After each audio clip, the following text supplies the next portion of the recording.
আপনি কি জানেন ভারতীয় জমির একটা বড় অংশ আসলে ওয়াকফ বোর্ডের নিয়ন্ত্রণে চলে যাচ্ছে।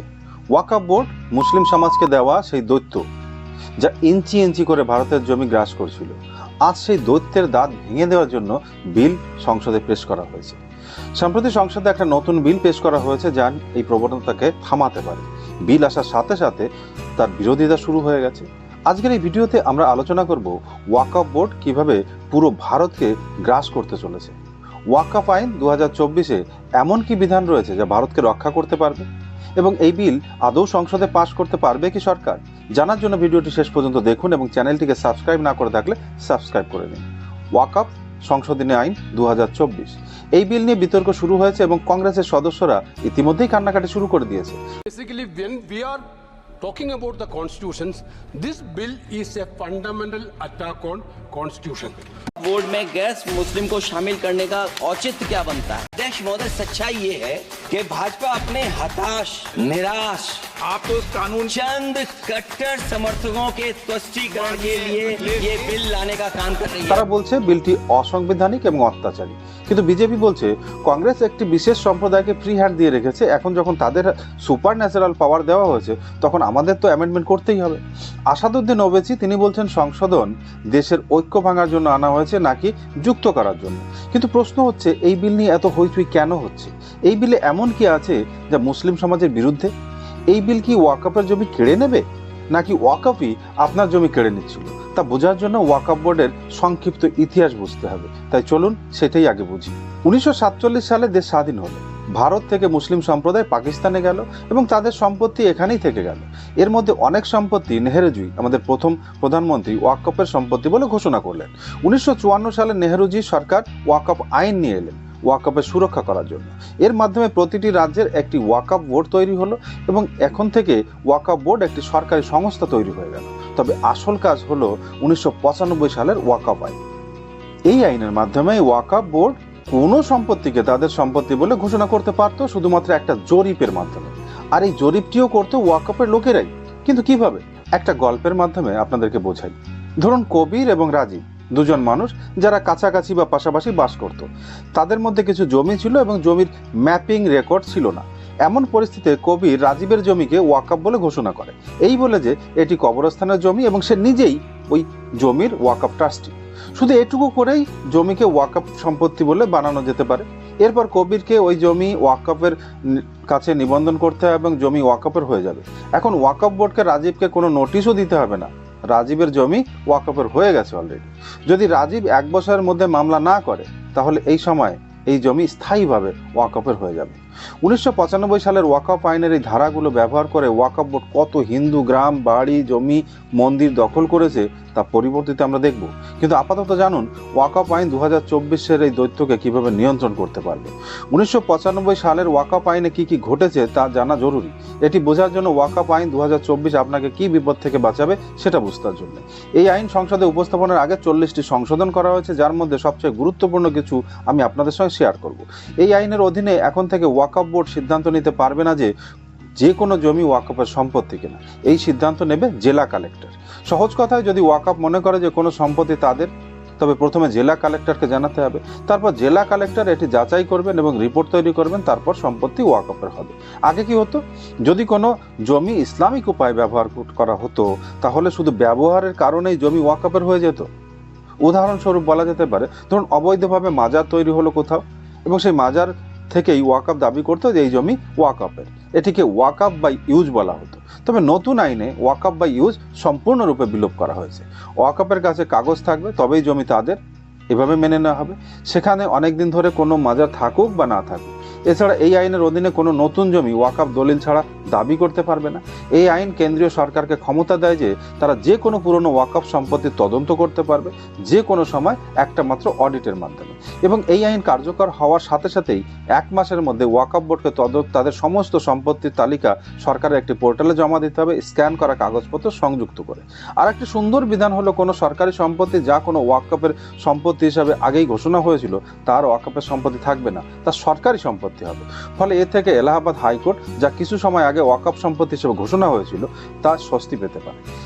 এরপরে যদি কোনো জমি ওয়াকফকে দেওয়া হয় তাহলে রাজস্ব কর্তৃপক্ষকে স্থানীয় দৈনিক সংবাদপত্রের বিজ্ঞাপন দিতে হবে, যাতে কেউ যদি সেই জমির মালিক হয় তবে সে জানতে পারে।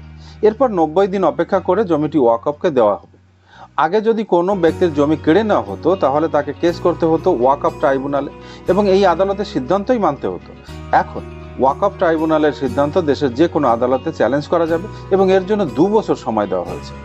যদি এই আইন পাস হয় তাহলে ওয়াকফ বোর্ডের সিইও একজন হিন্দুও হতে পারেন এবং একজন নারীও এই ওয়াকফ বোর্ডের মেম্বার হতে পারবেন।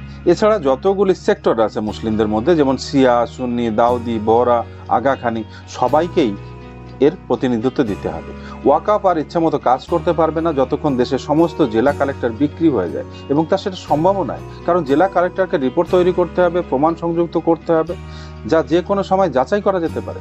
তবে ওয়াকফ আইন 2024-এর এই সমস্ত সংশোধন আপনাকে কোন বিপদ থেকে রক্ষা করছে? ওয়াকফ বোর্ড গত কয়েক বছরে কি করেছে তা আমাদের পরবর্তীতে দেখব। ওয়াকফ বোর্ড দ্বারা দেশে কি ধরনের ঘটনা ঘটেছে তা বোঝার জন্য একটা গল্প, সত্যি গল্প বলি। তামিলনাড়ুর একটা গ্রাম, রাজাগোপাল নামে এক কৃষক ছিল, যার 2-1 বিঘে জমি ছিল। টাকার প্রয়োজনে সে জমি বিক্রি করার চিন্তা করে এবং স্থানীয় কর্তৃপক্ষের অফিসে যায়। সেখানে গিয়ে তিনি জানতে পারেন যে তার সমস্ত জমি তামিলনাড়ু ওয়াকফ বোর্ডের সম্পত্তি অলরেডি হয়ে গেছে। যদি তাকে জমি বিক্রি করতে হয় তাহলে ওয়াকফ বোর্ড থেকে নো অবজেকশন সার্টিফিকেট নিতে হবে। এখন রাজাগোপাল জানতেনই না ওয়াকফ জিনিসটাই কি। রাজাগোপালের খবর গ্রামে ছড়িয়ে পড়ে। গ্রামবাসীরা তাদের নিজেদের জমি চেক করে জানতে পারে যে পুরো গ্রামই ওয়াকফের সম্পত্তি হয়ে গেছে। এমনকি সেই গ্রামে ইসলাম জন্মেরও আগে, অর্থাৎ 1500 বছরেরও পুরনো একটা মন্দির ছিল, এখন ইসলামী ওয়াকফ বোর্ডের সম্পত্তি হয়ে গেছে। এমন অনেক উদাহরণ দেওয়া যেতে পারে। 2022 সালে অন্ধ্রপ্রদেশের একটি গ্রামে 1600 একরের বেশি জমি ওয়াকফ সম্পত্তি হিসেবে ঘোষণা করা হয়। 2022 সালেই হরিয়ানার একটি গুরুদ্বারের জমি ওয়াকফ বোর্ডের মালিকানাধীন চলে যায় এবং সব থেকে বড় কথা হচ্ছে প্রশাসন সেটা মেনেও নিয়েছে।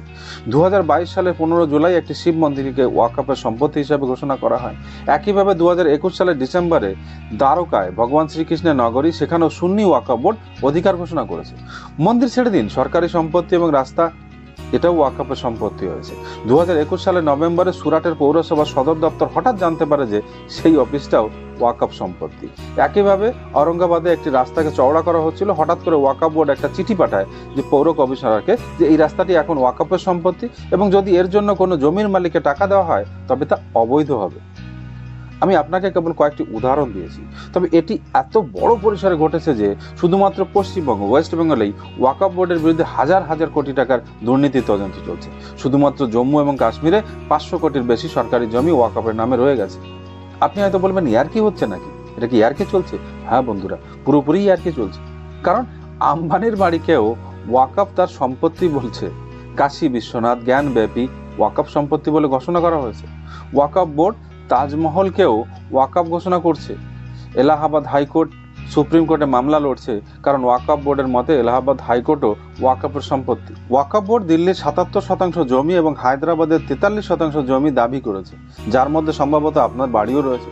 তাই চিন্তা করুন ওয়াকফ আইন 2024 কতটা প্রয়োজন। তবে কিছু লোক বলছে ওয়াকফ বোর্ড পুরোপুরি বন্ধ করে দেওয়া উচিত এবং কিছু লোক জিজ্ঞাসা করছে এই বিলটা আদৌ পাস হবে কি। তার উত্তর আমরা এখন দেখব। লোকসভায় বিজেপি 240টি আসন পেয়েছে এবং এনডিএ 293টি আসন পেয়েছে। লোকসভায় কোনো বিল পাশ করানোর জন্য আদর্শগতভাবে 273টি ভোটের প্রয়োজন হয়। তাই বিজেপির কাছে এত ভোট নেই, তাদের টিডিপি এবং জেডিইউ এর মতো মিত্র দলের সাথে আলোচনা করতেই হবে। জেডিইউ এবং টিডিপি উভয়ই এই বিলটিকে সমর্থন করেছে। চিরাগ পাসওয়ানের সমর্থন পাওয়া যাচ্ছে, শিন্ডে শিবসেনাও এই বিলের সমর্থন তাদের দিয়ে দিয়েছে। তাই লোকসভায় বিলটি পাস করা খুব ইজি এবং পাস হবে। এখন আসি রাজ্যসভা। কিন্তু রাজ্যসভার হিসাবে যদি আসি তাহলে দেখছি আমরা যে রাজ্যসভায় মোট আসন সংখ্যা রয়েছে 245। 123টি ভোট দরকার বিল পাস করানোর জন্য। বিজেপির কাছে রয়েছে মাত্র 86টি, তবে এনডিএ মিলিয়ে রয়েছে 106টি। 106 থেকে এই সংখ্যা 123 কিভাবে পৌঁছাবে, এর জন্য বিরোধীদের দেখা দরকার। বিরোধীরা 245-এর মধ্যে 89টি আসন রয়েছে ইন্ডিয়া অ্যালায়েন্সের, 35টি আসন এনডিএ বা ইন্ডি কারোরই অংশ নয়। এখন এই 35টি আসনের মধ্যে বিজেপিকে কমপক্ষে 17 জন সদস্যকে সমর্থন জন্য টানতে হবে। তার মধ্যে 8 জন সদস্য বিজু জনতা দলের, যারা পরোক্ষভাবে বলা যায় বিজেপির সাথে। এরপর 9 জন সদস্য বাকি, তাদের ম্যানেজ করতে হবে। এখন বিজেপি কিভাবে তাদের ম্যানেজ করে সেটাই দেখা। এদিকে 3রা সেপ্টেম্বর রাজ্যসভায় 22 জন সদস্যের নির্বাচন, যেখানে বিজেপির সামান্য সুবিধা হবে বলে মনে করা হচ্ছে। তাই আগামী দিনে পরিস্থিতি কিছুটা অন্যরকমও হতে পারে। তাই বর্তমান গণিত অনুযায়ী এই বিলটি উভয় কক্ষেই পাশ হতে পারে এবং আশা করা হচ্ছে যে উভয় কক্ষেই পাশ হবে। সাথে সাথে এটাও আমরা আশা করছি যে আপনি নিশ্চয়ই ভিডিওটাকে লাইক করেছেন এবং শেয়ারও করবেন। দেখা হচ্ছে পরবর্তী ভিডিওতে। আজকের ভিডিওটা কেমন লাগলো কমেন্ট বক্সে অবশ্যই লিখে জানাবেন। আপনার মতামত আমাদের জন্য শিরোধার্য। ভালো থাকবেন, সুস্থ থাকবেন। দেখা হচ্ছে পরবর্তী ভিডিওতে। ততক্ষণ পর্যন্ত বাই।